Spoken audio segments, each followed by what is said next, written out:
expanded, and yet you still have, like, so many black people who are, like, completely sticking to their guns about what it means to be black like it was back then, compared to right now, where it's more like,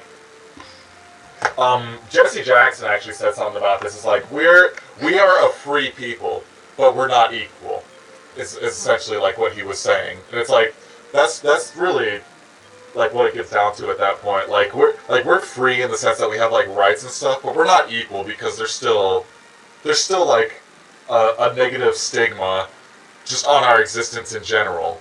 And a lot of that is because of, like, how the way that we look at race is just, like, so binary. Like, you have these behaviors, so you're this kind of race, and if you're not doing these things, then you must be, like, absconding from the race. And especially like, within black communities, it's really prevalent because of the way that we've essentially been, like, trained and fashioned to feel over the last couple years.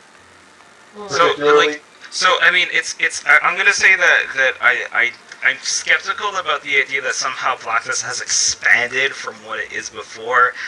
Because the first question asked is, well, whose idea of black? Who's the person who's deciding that this is somehow expanding? Exactly. Like, that's an odd prospect. What I will say though is that actually there's something that Fan does talk about. I wanted to mention this before. Is that he talks about this understanding of being of not necessarily being ahistorical, quote unquote, this idea that people are tied towards their own histories, and this idea that we live that as a free man, therefore I do not have the right to sit there and constantly tie myself to the history that is around me. The black man is there's actually, like, a really good quote that says that the black man is the black man's burden is that he was once a slave. The white man's burden is that he's once killed a man. And it's this understanding that everyone's actions and everything that they put out is constantly tied towards their own histories, and this prevents them from being able to actually create alterity. It's sort of a utopian in a sense, but it's also this idea that, like, yeah, right, it's this thing where it's like we're always, so this idea of, like, a blackness has to be a specific thing, but it's this idea that certain people can't seem to get out of the understanding that they were once traded as property. For fuck's sake. And this is something that constantly just haunts people, right? I mean, obviously it haunts people, right? Exactly. So this is an understanding of the colonized entity who is always living, who is always living this historical present, this traumatic historical present, and can't seem able to create a sense of self that can actually disconnect from that. It's a black inferiority complex. So this is one I wanted to mention before. So this understanding of black inferiority, black superiority. One thing that Fanon really does well, a lot of things he does wrong. One thing he does well is he understands the nature of white insecurity, and it's understanding that and what I get from it is that the white person is constantly, colonialism tells the white person that he's superior, yet he can't actually realize it. So it's understanding that the intelligent black man is always a threat to the white person because they're supposed to be the ones who's superior, yet they're not, obviously, right? Sure. Yet colonialism tells them that they have to be. So you have the white man who, under patriarchy, has to live up to patriarchal ideas of a man, but he's also supposed to live up to the colonialist idea of white superior, yet he can't. So, and this insecurity constantly pushes him to do very, very terrible things and to see things in a very awful, inhumane way. And this tends what Fanon tends to argue usually. So it's like inferiority, superiority is also actually kind of complicated too, because I know that black people tend to socialize to feel inferior, and they're also taught as the sort of losers of history. Right, and this is also a weird thing too, where blacks are constantly taught that they were the losers of history. That their history is purely one of suffering and terror and oppression, and that there's nothing for them to be proud of. So those things are that's all I'm saying. They're complicated. You should probably read a book about it. Oh yeah, that's all. Absolutely. Actually, it's actually interesting that you bring that up because there's like another like side of the equation where it's like you have, like, the white inferiority, and then you have, like, I don't think I would call it black superiority specifically, but, like, as black people, we, like, naturally have, like, this need to, like, do better, and to excel, and to, like, beat, like, every single person that's come before us. And, like, a lot of that is because of the impact of racism that has essentially forced us to do better, because otherwise we literally won't survive in this, like, in this world, basically.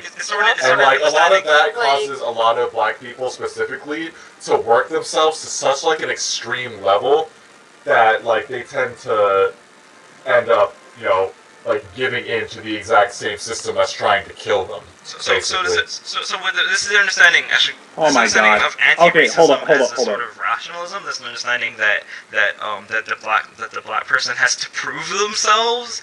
We have to prove ourselves. That they're human. So like that's also really also a weird thing. But it's also an understanding of living under the weight of one's own history. Of saying that I know that my history is one of shame, and therefore I have to prove myself over to show that I am not my history. So understanding that I'm not history, but it's also the understanding that the white person also isn't their history either, right? And it's so there are different responsibilities here, right? Of what Fan intends to end on is that he ends on the white responsibility that, you know, there's a really good Daniel Joseph blog where he talks about how he's a traitor to white supremacy, but that also means being a traitor to white history. It also means that my history of my ancestors pretty much causing like a majority of world suffering over the past 500 years isn't my history. That I myself is someone who can be a traitor to the history of my ancestors, putting out this oppression towards others. Zolani, real quick. Yeah. That's actually I've obviously never read the book you're talking about, but that's actually like when I started to really broadly identify with existentialism, that's kind of like one of the things that made me identify. What? That's really interesting. It's really interesting. Identify with existentialism. Because the idea of existentialism, as I came to understand it, was that the self is something that, like, the self is essentially something that can be redefined, and it can be redefined outside of social constructs. You know, because, you know, and so the idea is that, you know, and I don't think that actually articulates it really clearly for me, that, you know, you can be, you know, that you don't have to be attached to your white history. You can be in defiance of it, or you can be in defiance of whiteness or in white history. I'm not sure if I'm like articulating myself incredibly clearly here, but like. I don't think any of us has done that for the last 5 hours. Because we've all been drinking, or at least I've been drinking, and TJ's been drinking, right? I'm not doing that before. Lana and I tend to talk a lot about identity politics, and I don't remember if I told you this, Lana, or not, or if I just think the idea, but it's this idea of this is a two-step process, which actually Eve Mitchell talks about. Eve Mitchell is actually a Marxist feminist, and she talks about this idea of identity being something that I can also transcend. And what I always interpret that is that there are two steps, right? Is that I'm a black man, but I'm also a human, which translates to everything. It means that I am a black games critic, but I'm also a games critic. That means, maybe like once in a very long time I'll write a race thing, but I also just write about video games too. So there's an understanding that Maddie Bryce was talking about that. What? Actually, this is because there are a couple of things that, you know, I'm trying to get a word in. Sorry. Oh, sorry about that. It's okay. You know, there are a few kind of, I guess they all kind of tangentially relate. So I'm gonna do my best to like give you a thesis of like a crystallization of like everything that's been said. So like first of all, there's when people, I guess, have suffered a long-term historical trauma, and I'm white, but I can say this as somebody who grew up Jewish, and as a woman and as a queer person, so that there are a lot of things I see reflected in what you guys are talking about. Yep.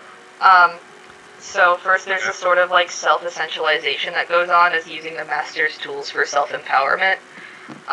But what that does is it sets up a bunch of arbitrary standards to compare like the sanctity of that group against others. Yep. So you see this a lot with like second wave feminism.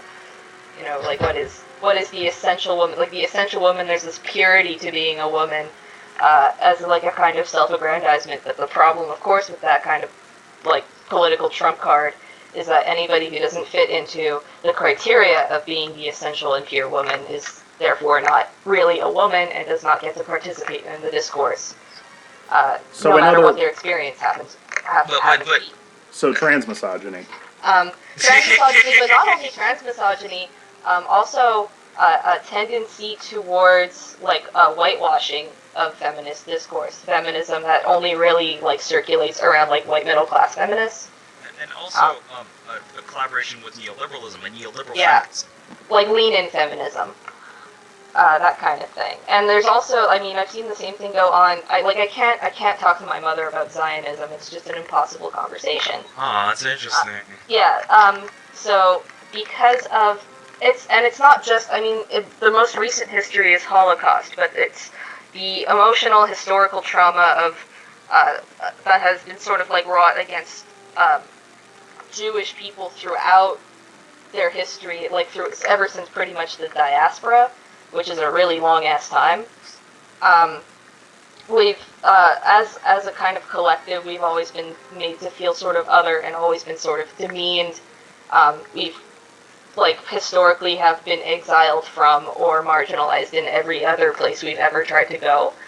And so the idea of having this is where the sort of like Zionist debates gets really complicated, because the preoccupation with having a homeland for the Jewish people is so rooted in that constant sense of loss of identity and of exile for many, many hundreds of years that it feels like redemption. Yeah. But it fails to place itself into a modern historical context and a relational context with the other peoples living in that region, and sort of the sort of like European anti-Semitism that actually sort of like foregrounded the creation of the Jewish state in the first place. But it's really clinging to the sort of essentialized fantasy of what it means to be a Jew, because it's Jews, much like Black people, are very attached to their own historical trauma, and a lot of their identity is rooted in the wrong that's been done to them over many, many, many hundreds of years. Mm-hmm. So it's really hard to like detach from that and to see oneself not just simply as a Jew, but as a human being. I remember being told when I was a kid growing up that I'm a Jew first and everything else comes second.